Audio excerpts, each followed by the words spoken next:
Welcome to Lawgical, the UAE's first and only regular legal podcast. My name is Tim Elliott. I'm with the managing partner, as always, of the Dubai-based legal firm HPL Yamalova and Plethka here in Dubai. Her name is Ludmila Yamalova. Lovely to see you. Good to be here with you, Tim. Today, we're going to talk about travel bans. And, I kind of look back quickly at our podcast archive, and this is a subject we've never tackled head-on in one podcast. We've looked at travel bans that have kind of come from other cases a number of times and talked about them, but for the first time, the travel ban, something we're all kind of aware of here in the UAE. I think, Ludmila, people haven't been subject to, often unknowingly subject to a travel ban for whatever it might be, misdemeanor they might have done. People head to the airport, you're about to fly off on holiday, and you can't leave, and the police are asking, the authorities are asking questions. We've all heard the stories. So let me start there. How and why, historically, might a travel ban be placed upon a person? How does it work? Okay, so there are different types of travel bans, and there are different authorities that can issue travel bans. So, so it's just if you were to break it up in maybe categories or industries. So one, you have the civil types of cases, then you have criminal cases, and then you have family cases. So in any of these three categories, if you will, you could apply for a travel ban, and you could have one granted. So criminal cases are perhaps a little more understandable. So if you've got somebody is a criminal or is accused as a criminal, and there's a criminal judgment against them, so that's easier to understand why a travel ban would be issued for someone like that, so that they don't flee the country. Sure. Then you have civil cases. A civil case is usually, why would it lead to a travel ban? But the civil case, and we can kind of delve into it a little more. A civil case also, in a civil case, you can request a travel ban under certain circumstances, and usually it refers to basically a non-payment of judgment when you have a court judgment that's not being complied with, and usually it's a money judgment. Okay. But there's a few other nuances. So that's a civil case or travel ban in a civil case, and then you have also family related. So, for example, if you have a dispute about custody or guardianship with the children, or in divorces, and so one or the other parent can also request for the children to be placed in sort of a travel ban, so that the other parent does not just take the kids and flee with the kids. So these are just at a very high level, the three kind of categories of perhaps of travel bans. So let's start maybe with the definition of a travel ban. So what is a travel ban? I mean, ultimately, it's a legal tool preventing someone from fleeing the country, and it's usually issued by it can, in criminal cases or in civil cases, it has to be issued by the court. In civil cases and in family cases, it has to be issued by the court. In criminal cases, it can also be issued just on the back of a police, by the police or the prosecution. So when, for example, somebody has been accused of something and there's a complaint that's filed with the police, then that they alone, without a court order, they can also place a person on a travel ban, right? So now the travel ban is not permanent. It's usually its duration is governed by the nature of the dispute. So either until the judgment is paid, or until the case is resolved, or until, for example, and I'll kind of dive into sort of other reasons why the travel ban can be placed, but until, for example, the person appears to the authorities or shows himself to the authorities. So it can be for any one of those reasons.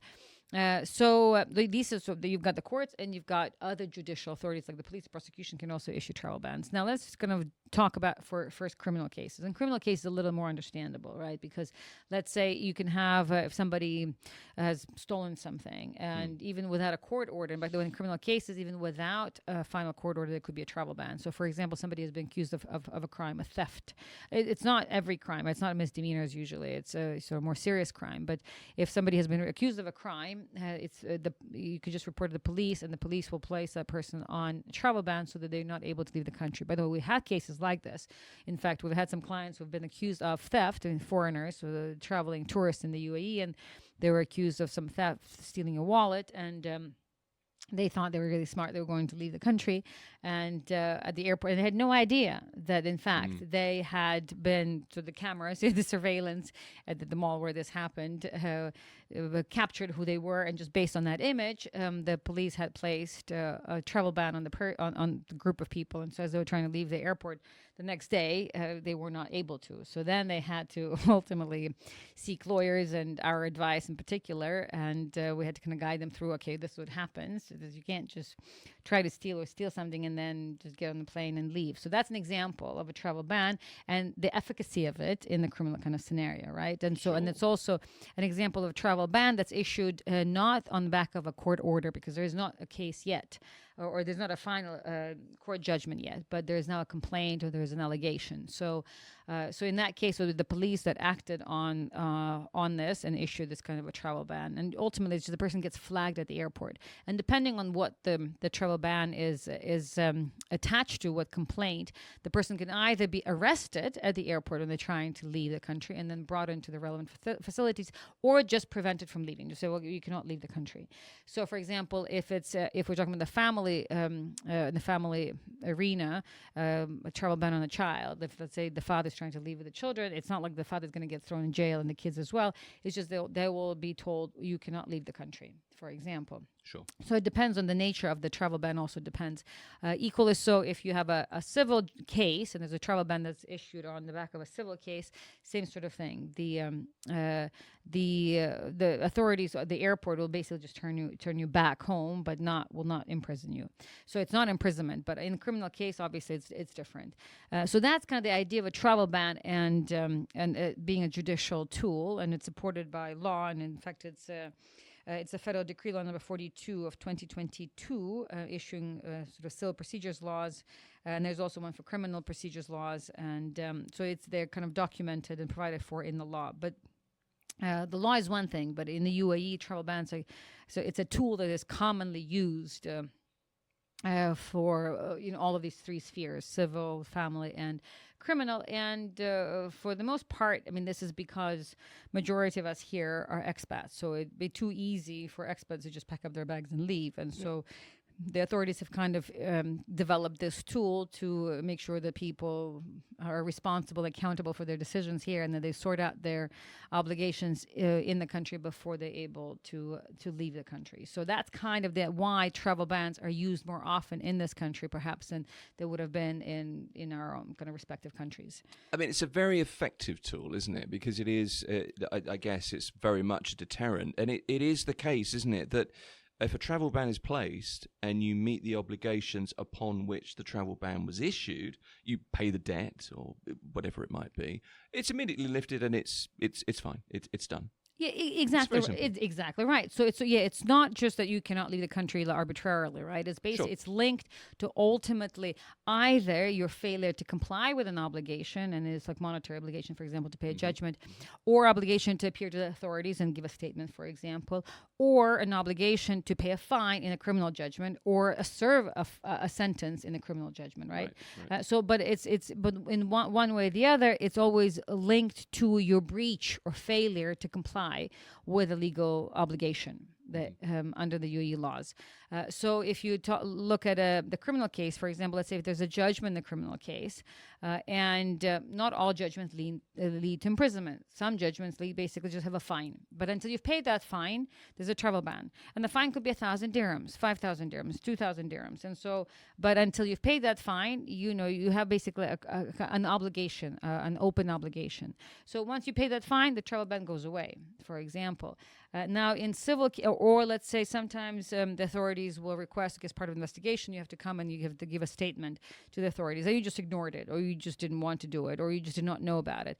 So in that case, there will be a travel ban, sometimes placed, temporary travel ban until you come and give in your statement. You give in your statement, the travel ban goes away.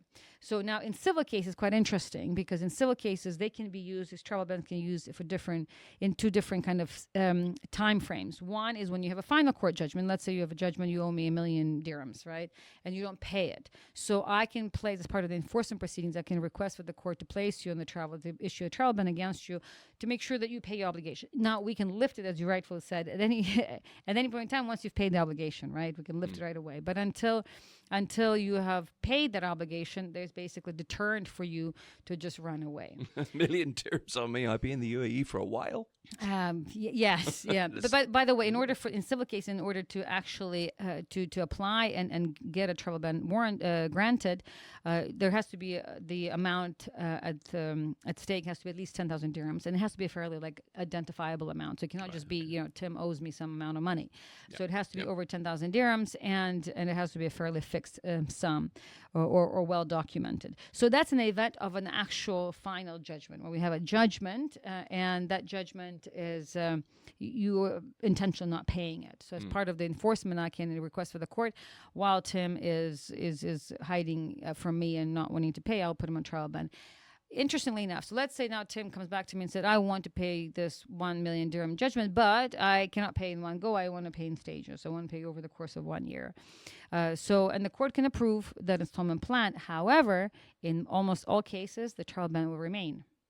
Why? Because, what's the incentive? What's the leverage over you if you say, yes, I will pay installments, you pay the first installment, and you get on the plane and leave? Because, again, the objective of the travel ban is to deter you from running away from your obligations. Sure. And so if you just, if you were allowed to leave the country after you made the first payment, then that's not really an effective system, right? Why even have a travel ban kind of idea? So what courts do in civil cases when there is a travel ban, then they will, and there's a proposal for some sort of a payment plan, then they'll say, fine, but the travel ban will in all cases will remain until you have paid your full obligation. Okay.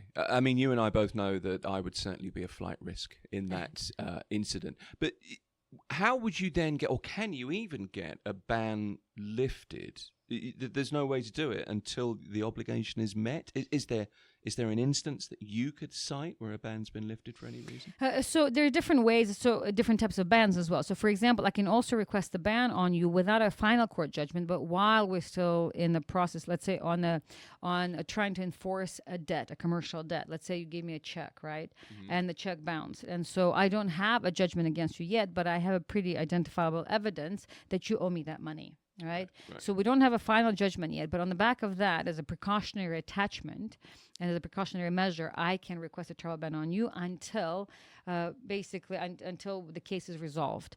So in that particular case, I have to but I also have to pay a deposit and do an undertaking to the court that in the event you suffer, because I have requested this travel ban unjustifiably, that I will compensate you for this sort of ultimately wrongful attempt to impose a travel ban on you. So there is some balance there as well. But in that case, what you can do, so listen, there's a balance check for 1 million dirhams, but I've already paid her 800,000 of this, so I don't owe her 1 million, right? So we have a dispute now. But in the meantime, you have a travel ban. What you can do is you can pay a deposit or a guarantee to the court, not to me. So listen, I want the travel ban lifted, but here's my deposit. So in the event the court finds me responsible for this amount, I've got a deposit on the account. So in that case, a travel ban can be lifted. So in other words, when there is a dispute, the amount is in dispute, if you believe that you're going to win, or that was unjustifiable or wrongfully imposed, or the cases will have no merit, then you can put a guarantee with the court. So it's not with me. So your interest is still protected, and you're saying, okay, fine. Here's, in the event I'm found guilty, here's my money, but in the meantime, lift the travel ban so that I can travel and earn a living and whatever it is that you do. So these are kind of instances where the travel ban can be issued. It can also be issued if I agree to you. If you want to listen, I want you to please lift the travel ban, and there would also obviously would have to be some sort of an agreement between you and me. But these are for civil judgments, right. So not criminal. Criminal, I cannot release you. Only the authorities can release you. But in a civil case, I can basically agree to lifting your travel ban, obviously in exchange for something, unless we just shook hands and decided, okay, fine, I forgive you. You don't have to pay me money, for example. So these are the instances where you can. With regards to family matters where travel bans are placed on children so that parents don't flee with them, They can be lifted either by the court if one of the other parent can request and show some guarantees that they're not planning to run away with a child. So these are the guarantees also can be placed with the court, and then child ban can be lifted and could be lifted temporarily. So in other words, I guess they can be lifted if you've paid the judgment, if you've served your punishment, let's say you paid your fine or you served your time in jail, whatever the punishment might be. It could be lifted if we agree. It could be lifted if you've put a deposit or a guarantee, or it could be lifted when the case is basically finished and finalized and it's not in my favor, it's in your favor. So these are kind of some examples of when trial bans can be lifted. There's one more thing I'm thinking about. I've heard stories, I don't know if there's any truth in these, whether this is urban legend or not, but was it the case, and is it still the case, if it was, that if you were subject to a travel ban and you needed to travel for whatever the circumstances are, an ill relative, for example, that you could ask a friend to put their passport in place, and kind of, they would then be prevented from traveling until you came back and took their passport back? Is that true? It's sort of yes, it is still true, but it doesn't apply to all cases. So it kind of depends. So, for example, if in the past over bounce checks in particular, this was kind of offered, but it's a very, very dangerous tool, and nobody should ever really want to place that passport unless obviously they're a family member, because we've heard a lot of cases where people have done that and then they basically just skipped town and never came back. Yeah. So that's a huge problem. So that's one. The other option, the other scenario is where it's just the authorities want that person in the country. They don't want any kind of replacement guarantor. And they will just refuse no matter how many passports you offer, because they want that person in the country. And obviously, if you think about it, if it's, for example, some serious offense like a homicide, it doesn't matter that somebody comes and puts a passport for you. They just will not let you, or state security. So that's an example. Also, it depends on the amount at stake. So, for example, let's say if there's a judgment for 5 million dirhams. That one passport may just not be enough, and so sometimes the parties can offer multiple passports and some sort of guarantees, a combination. But it's really up to the authorities to approve those kind of requests and guarantees. But most of the time, if it involves a special, like a monetary judgment, then unless you put the money as a guarantee, you're not just going to get released on the back of a passport. Travel bans, highly effective tool. That's another edition of Lawgical. As ever, thank you for watching and or listening, or both. And thanks to our legal expert, the managing partner here at Yamalova and Plethka, Ludmila Yamalova. As always, I learn, Ludmila. Thank you. Thank you, Tim. Find us at LY Law on social media, Facebook, TikTok, Instagram, LinkedIn. Our podcasts are free on your social media, on your podcast platform, or at lylawyers.com. And if you'd like your legal question answered in an episode of Lawgical, or you'd like to talk to a qualified UAE experienced legal professional, click contact at lylawyers.com.